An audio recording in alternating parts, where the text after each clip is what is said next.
Assalamualaikum warahmatullahi wabarakatuh. Halo semuanya, perkenalkan nama saya Dara Ayu Iswandari dari kelas 3B dengan NIM 11220911000022.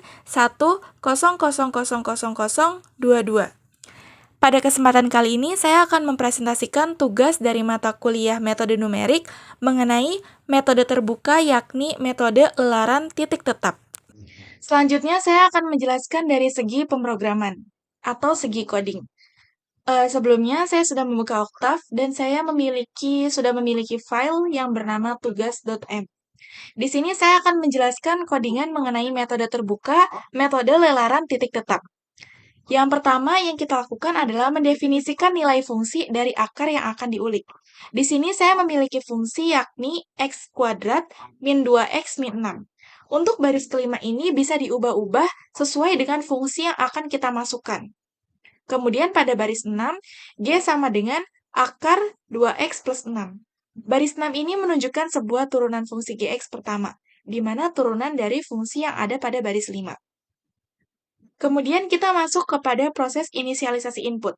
Proses ini nantinya akan berhubungan langsung dengan user, di mana user diminta untuk menginput x tebakan awal dengan menggunakan kode x0, kemudian user diminta untuk menginput toleransi error dengan menggunakan kode error sama dengan input, dan nantinya user juga akan diminta untuk menginput iterasi maksimum.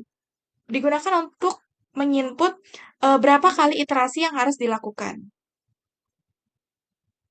Selanjutnya yakni kita ke proses inisialisasi kurva atau grafik plot. Di baris ke-14 ini ada XQ. XQ ini merupakan sebuah variabel, di mana kode pada baris ke-14 ini digunakan untuk mengukur nilai dari suatu variabel. Misalkan di sini saya mengambil ukuran yakni 2 sampai 5. Bisa juga dari min 2 sampai 5 ataupun bisa dari 1 memberikan ukuran 1 sampai 10. Ini bebas tergantung si pemrogramnya sendiri. Di sini saya mengambil ukuran yakni 2 sampai 5 untuk plot. Kemudian pada baris ke-15, plot XQ, fxq itu digunakan untuk memanggil variabel untuk menampilkan plot. Yakni digunakan untuk memanggil variabel XQ. Selanjutnya pada baris ke-16, di sini kita akan masuk ke proses mengubah lokasi sumbu X dan Y dalam grafik. Set GCAX axis location ataupun Y axis location digunakan untuk menentukan lokasi awal sumbu X dan sumbu Y. Dan origin ini menunjukkan titik koordinat 0,0. Jadi, baris ke-16 sampai ke-18 digunakan untuk mengubah lokasi sumbu X dan Y dalam grafik yang dimulai dari titik koordinat yakni 0,0. Karena origin itu menunjukkan titik koordinat 0,0. Kemudian masuk ke dalam proses inisialisasi sebuah variabel. Di sini kita inisialisasikan XR sama dengan X0, selisih kita masukkan atau kita inisialisasi dengan 0, iterasi kita inisialisasikan dengan 1, XR1 sama dengan XR. Pada baris ke-26 sampai 28 digunakan untuk mencetak sebuah tabel. Tabelnya nantinya tabel yang berfungsi untuk menunjukkan sebuah barisan iterasi, XR, dan barisan selisih. Selanjutnya kita masuk pada proses paling penting dalam program ini, yakni sebuah proses perulangan. While iterasi kurang dari max underscore iterasi. Iterasi sama dengan iterasi plus 1, pada baris ke-33 ini digunakan atau menunjukkan langkah yang meningkatkan nilai iterasi setiap kali loop dijalankan, sehingga menghitung berapa kali iterasi yang telah kita lakukan.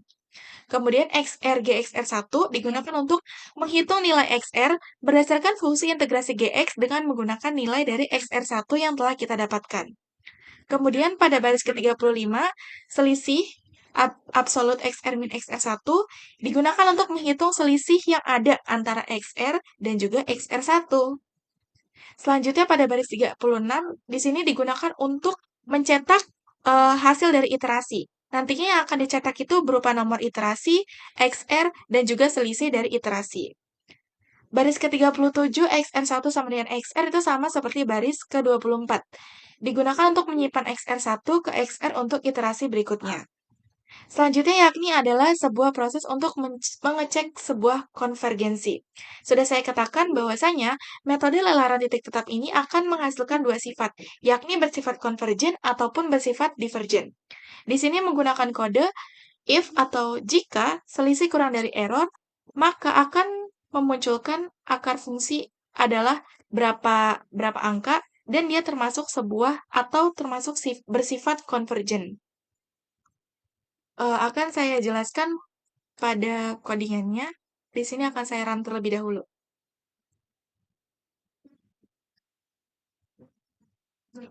Misalkan saya memiliki input atau tebakan awal, saya memasukkan nilai X sebagai tebakan awal, yakni adalah 1, dan input toleransi error saya atur dengan 0,001. Input iterasi maksimumnya saya mengambil nilai 20 kali. Nah, di sini sudah didapatkan bahwasanya iterasi berhenti pada iterasi ke-8 dengan selisih 0,009. Nah, kenapa iterasi di sini berhenti sampai iterasi 8? Karena selisih yang didapatkan ini sudah mendekati dengan input toleransi error yang sudah saya tentukan, yakni 0,001.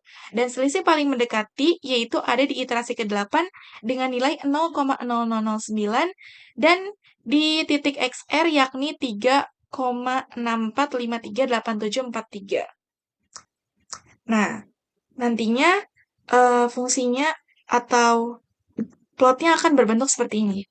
Nah, plotnya akan berada pada titik 3,6. Nih, pada titik 3,6. Ini plot yang sudah kita keluarkan atau yang sudah kita cetak. Nah, seperti ini. Lantas, metode lelaran titik tetap ini bersifat apa? Metode lelaran titik tetap ini bersifat konvergen. Kenapa konvergen? Karena sudah saya jelaskan sebelumnya, yakni disebut metode konvergen karena telah mencapai toleransi error dan berhenti sebelum mencapai iterasi maksimum. Di sini saya tulis iterasi maksimumnya adalah 20 kali. Namun iterasi sudah berhenti pada iterasi ke-8. Artinya, iterasi sudah berhenti sebelum iterasi maksimum dan telah memenuhi toleransi error, yakni 0,0009. Itu dikatakan sebagai konvergen. Gimana kalau dikatakan sebagai divergen?